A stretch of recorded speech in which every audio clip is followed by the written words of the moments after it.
지난주에 어린이 주일을 지킨 이후에 이번 주일은 어버이 주일로 지키고 있습니다. 5월은 특별히 가정의 달이기도 합니다. 어버이 주일과 어린이 주일을 지나고 가정의 달을 지키면서 다시 생각해 보아야 할 것이 있다고 생각합니다. 우리 시대의 가정, 그리고 우리 시대의 가족, 그런 것들에 대해서 다시 한번 생각해 보는 시간이 되었으면 좋겠습니다. 시대에 따라서 가족의 개념, 그리고 가정의 정의가 조금씩 달라지고 있기 때문에 그렇습니다. 그리고 이러한 연속된 변화들 속에서 다른 여러 가지 변화들이 일어나고 있다라고 하는 것을 알 수 있습니다. 우리가 직접적으로 깨달을 수 있는 것은 가족의 변화, 그리고 가정의 변화를 통해서 주거 형태가 변하고 있지요. 예전에는 대가족이 함께 모여 살 수 있는 주거의 형태가 주를 이루었다고 한다면 요즘은 그 핵가족에서 한 걸음 더 나아가서 1인 가정의 시대가 열려지고 있고 1인 가정의 시대 속에서 그것에 맞는 주거의 형태들이 많이 요구되고 있습니다.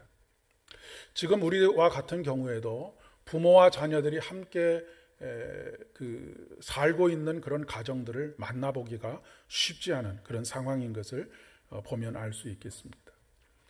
이렇게 주거의 형태가 변하고 가족의 형태가 변하다 보니까 식재료도 마찬가지로 예전에는 대가족이 먹을 수 있도록 대량으로 사던 것이 요즘은 소량으로 포장해서 파는 경우들이 굉장히 많아지고 있습니다.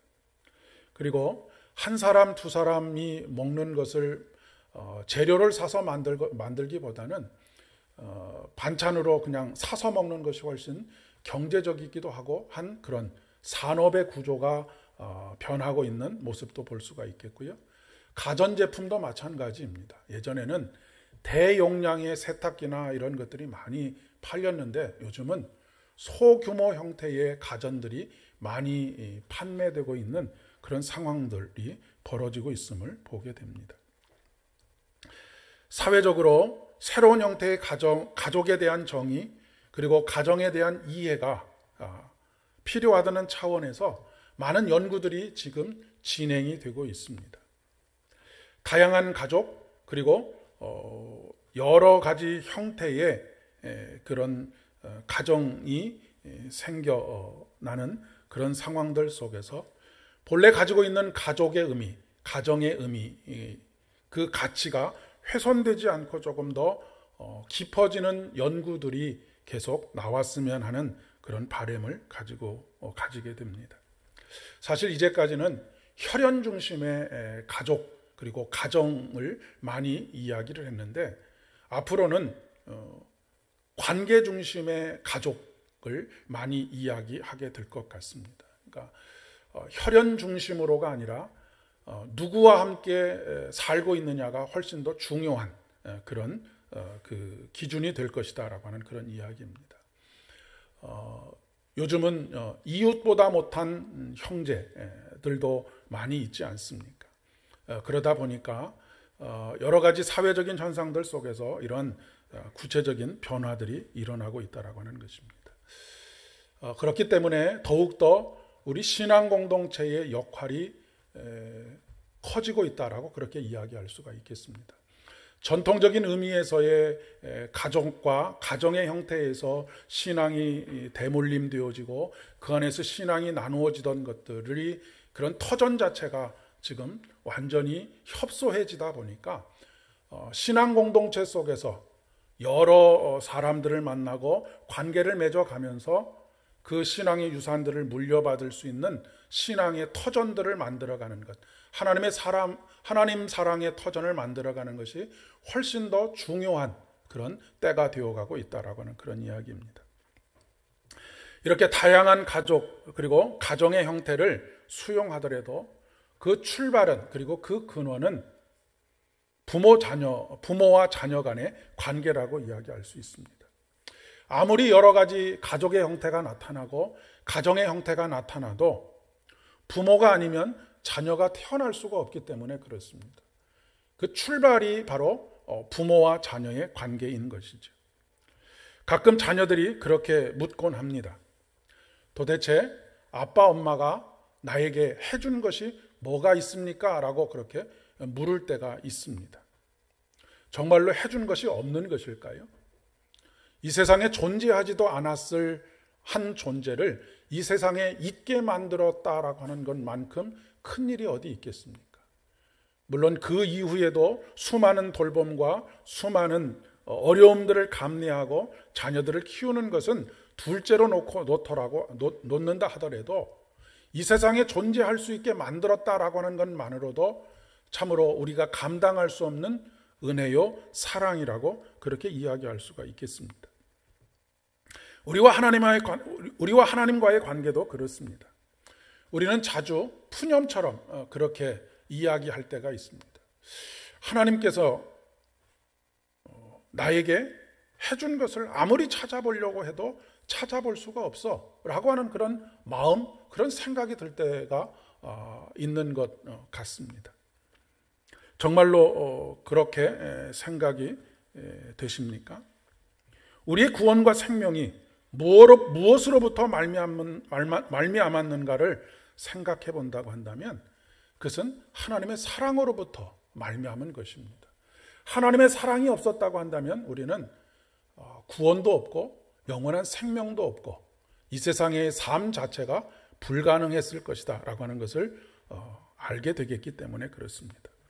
오늘 요한복음 5장 1절의 말씀에 예수께서 그리스도이심을 믿는 자마다 하나님께로부터 난 자니 또한 낳으신 이를 사랑하는 자마다 그에게서 난 자를 사랑하느니라. 그러니까 하나님께서는 어떤 분이시냐면 낳으시는 분이십니다. 무엇을 낳으시는 분이시냐면 생명을 낳으시는 분이시다 라고 하는 이야기입니다. 그 생명은 무엇으로부터 비롯되었느냐면 하나님의 사랑으로부터 비롯된 것입니다.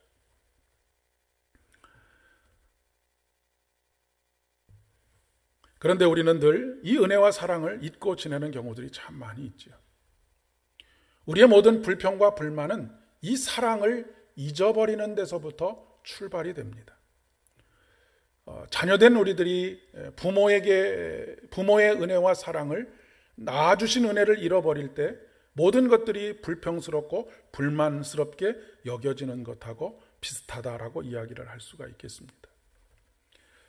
그렇기 때문에 오늘 사도 요한은 우리에게 이렇게 권면하고 있습니다.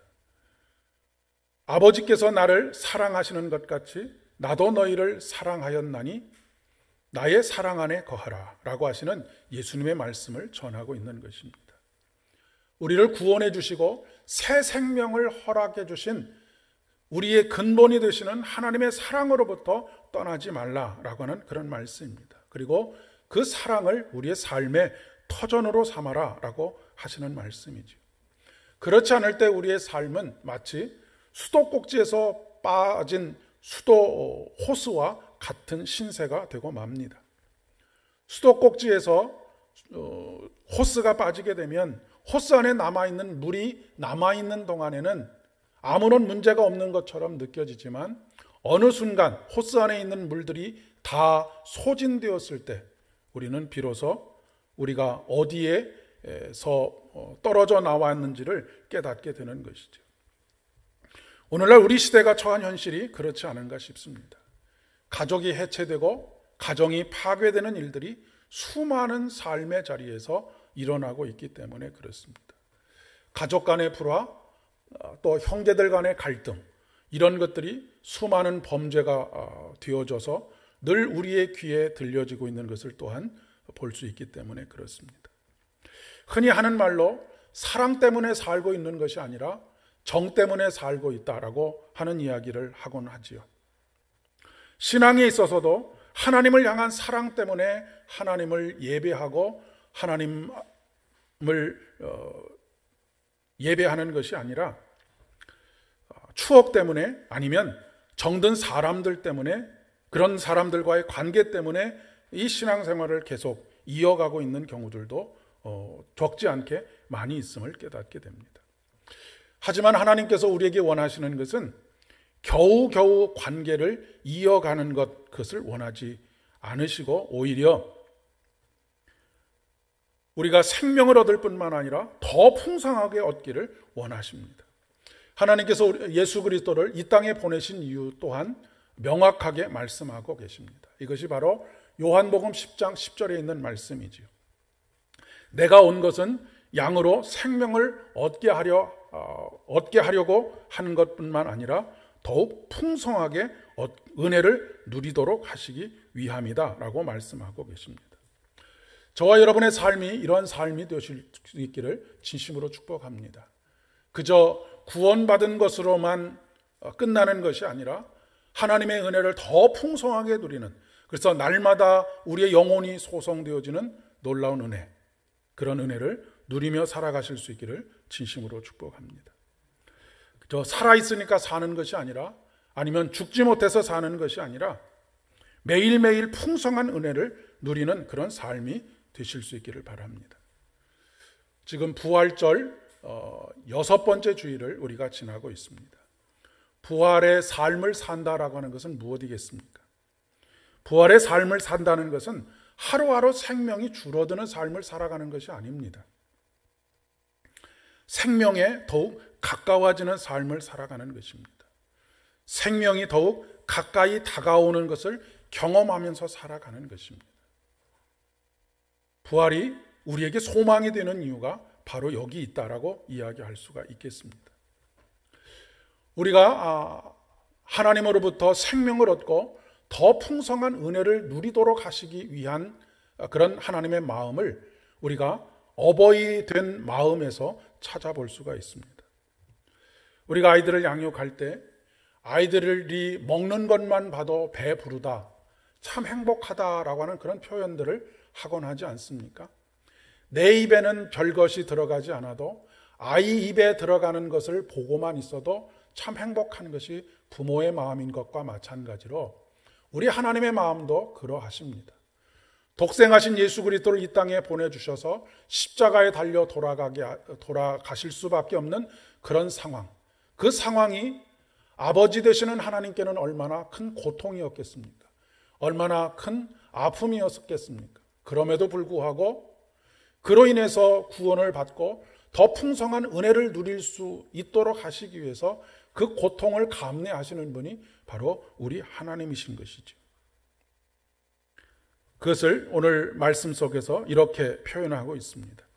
내가 이것을 너희에게 이름은 내 기쁨이 너희 안에 있어 너희 기쁨이 충만하게 하려 함이다 라고 말씀하고 있습니다. 우리가 인생에서 누릴 수 있는 유일한 기쁨은 바로 하나님의 사랑을 터전으로 삼고 그 사랑을 공급받아서 매일매일 풍성한 은혜를 누리면서 살아가는 것입니다. 부모님들이 연세가 높아지면 높아질수록 다른 모든 관심들은 다 사라지고 오직 자식 생각만 하는 것과 마찬가지로 하나님께도 오직 한 가지 생각이 있으시다면 그것은 바로 하나님의 자녀된 우리들을 향한 사랑과 관심과 배려라고 그렇게 생각이 되어집니다. 하나님은 결코 우리들에게 인색하신 하나님이 아니십니다. 하나님은 그 사랑을 우리가 더 풍성하게 누릴 수 있기를 원하시고, 그렇기 때문에 오늘 그 사랑 안에 거하라, 그 사랑을 삶의 터전으로 삼아라, 그 사랑에서 벗어나지 말아라 라고 우리에게 말씀하고 계시는 것입니다. 생명은 관계입니다. 생명이 왜 관계이냐면 우리가 하나님과 관계를 맺을 때, 올바른 관계를 맺을 때, 사랑의 관계를 맺을 때 생명을 얻을 수 있었기 때문에 그렇습니다. 이 신뢰가 깊어질 때 관계가 깊어지게 되어져 있습니다. 요한일서 5장 3절의 말씀에 하나님의 사랑은 이것이니 우리가 그의 계명들을 지키는 것이다 라고 말씀하고 계십니다. 그런데 우리는 하나님의 계명을 무겁게 느낄 때가 참 많습니다. 그런데 오늘 말씀에 계명은 우리에게 무거운 것이 아니다 라고 말씀하십니다. 할 수 없는 것을 억지로 짊어지도록 하는 것이 아니다라고 말씀하십니다. 왜냐하면 계명은 하나님의 약속이고 하나님의 약속은 하나님의 사랑의 언약이기 때문에 그렇습니다. 이 약속 안에 하나님의 사랑이 담겨져 있습니다. 그리고 그 하나님께서는 이 약속에 신실하신 하나님이십니다. 그런데 하나님과의 신뢰가 깊어지지 않기 때문에 하나님의 계명이, 하나님께서 주신 계명이 무거운 짐처럼 느껴지는 것이죠. 신뢰의 관계가 깊어진다라고 하는 것을 요즘 말로 이야기하면 소통이 잘 되는 것이라고 이야기할 수 있겠습니다. 예수님께서 오늘 요한복음 15장 5절의 말씀에 이제부터는 너희를 종이라 하지 아니하리니 종은 주인이 하는 것을 알지 못함이라. 너희는 친구라 하였노니 내가 아버지께 들은 것을 다 너희에게 알게 하였음이라 라고 말씀하고 있습니다. 하나님께서는 하나님의 마음을 우리가 알기를 원하십니다. 하나님께서 계획하신 모든 것들을 우리가 알기를 원하십니다. 알든지 모르든지 그냥 열심히 종처럼 일하는 것을 원하시는 것이 아닙니다. 하나님께서 인간을 창조하신 이유는 마음을 나누고 싶기 때문이십니다. 그 사랑을 함께 나누고 싶기 때문입니다. 하나님께서 사람을 만드신 이유는 그 하나님의 마음속에 사랑이 넘쳐나셔서 사랑이 흘러나서 흙에 불과한 존재들에게 생기를 불어넣으시고 그 생기로 말미암아 서로 사랑하도록 만드셨다라고 하는 그런 이야기입니다. 친구라고 하시겠다고 하신 말씀은 아무것도 숨김없이 다 말할 수 있는 관계들을 만들고 싶다라고 하는 그런 이야기입니다. 여기에 인생의 비결이 담겨져 있습니다. 인생의 모든 기쁨과 감격과 환희가 여기에 담겨져 있습니다. 예로부터 어른 말씀을 잘 들으면 자다가도 떡이 생긴다라고 하는 말이 있습니다. 여기서 말하는 어른의 말이라고 하는 것은 지식이 아닌 지혜를 이야기하는 것입니다. 사실 요즘 젊은 사람들이나 어린 아이들의 지식의 양을 따라가는 것은 불가능합니다. 그렇지 않겠습니까? 하지만 그 지식이 우리의 삶을 승리로 이끌어가는 것은 아닙니다. 그 지식이 축적되어지고 삶의 연륜이 쌓이면서 지혜가 되게 될 때 비로소 우리의 삶에 승리하는 비결을 가져다 주는 것이지요. 마찬가지입니다. 우리가 하나님의 말씀, 그 말씀이 오늘 어른 말을 들으면 자다가도 떡이 생긴다라고 하는 말씀처럼 하나님의 말씀에 잘 귀를 기울이면 자다가도 떡이 생기는 법입니다. 여기에 인생의 승리의 비결이 담겨져 있기 때문에 그렇습니다. 오늘 요한 1서 5장 4절의 말씀에 무릇 하나님께로부터 난 자마다 세상을 이기느니라. 세상을 이기는 승리는 이것이니 우리의 믿음이니라 라고 말씀하고 있습니다. 세상을 이기는 승리의 비결이 우리의 믿음이다라고 말씀하셨는데 이 믿음이라고 하는 것이 무엇이겠습니까? 하나님과의 관계입니다. 어떤 관계요? 신뢰가 있는 관계, 사랑의 관계라고 이야기할 수가 있겠습니다. 주의 계명을 잘 지킨다는 말은 하나님과의 올바른 관계를 맺는 것을 의미합니다. 올바른 관계라고 하는 것은 곧 사랑의 관계인 것이죠. 이 사랑의 마음을 잊지 못하고 하나님의 말씀을 지켜야 된다라고 하는 생각만 앞서게 되면 모든 것이 무거운 짐이 되고 말고 귀찮은 잔소리들로 들려질 수밖에 없는 것이죠. 우리는 나 그리고 너 그리고 우리의 관계 속에서 테두리 안에서 주님의 기쁨을 위해서 부르심을 받은 존재들입니다. 다시 주님의 말씀이 회복되어지고 그 말씀 안에 담겨져 있는 사랑이 회복되어지는 그런 가정들 되실 수 있기를 진심으로 축복합니다. 그런 부모와 자녀들과의 관계, 그런 형제들 간의 관계가 되어주실 수 있기를 진심으로 축복합니다. 그리고 다시 이 사랑의 관계, 하나님의 말씀의 확실한 터 위에서 세워지는 우리 신앙 공동체, 우리 삼보교회, 그리고 모든 지교회들이 되어지기를 진심으로 소망하고 축복합니다. 그래서 이번 한 주도 여러분의 가정에, 일터에, 그리고 모든 관계들 속에, 우리 믿음의 터전인 우리 교회 속에 하나님께서 주시는 큰 기쁨이 충만하게 임하고, 그 기쁨이 우리의 삶을 통해서 나타나고 아름답게 열매 맺게 되는 복된 한 주간 되실 수 있기를 진심으로 축복합니다. 함께 기도드리겠습니다. 은혜가 풍성하신 참 좋으신 아버지 하나님, 우리가 단지 구원을 받은 것에 머물러 있지 않도록 하시고 더욱 풍성한 은혜를 누리는 삶을 살게 하시기 위해서 우리 마음에 주님의 기쁨을 두시고 그 주님의 기쁨으로 감사하며 찬양할 수 있도록 오늘도 우리를 불러주시니 진심으로 감사를 드립니다. 하나님의 사랑이 담겨져 있는 언약의 말씀 속에 우리의 삶의 비결, 승리의 비결이 있는 것을 깨닫게 하여 주시고, 날마다 송이꿀보다 더 단 말씀으로 우리에게 들려지게 하시고 맛보게 하여 주시옵소서. 오늘도 하나님께서 우리 마음속에 두신 기쁨을 가지고 세상을 향하여 나아가오니 성령 하나님께서 우리를 지켜주시고 그 기쁨을 빼앗기지 않을 수 있도록 은혜를 더하여 주시며, 날마다 기쁨의 열매들, 감사의 열매들 풍성하게 맺어갈 수 있도록 은혜를 더하여 주시옵소서. 모든 말씀 예수님의 이름으로 간절히 기도드립니다.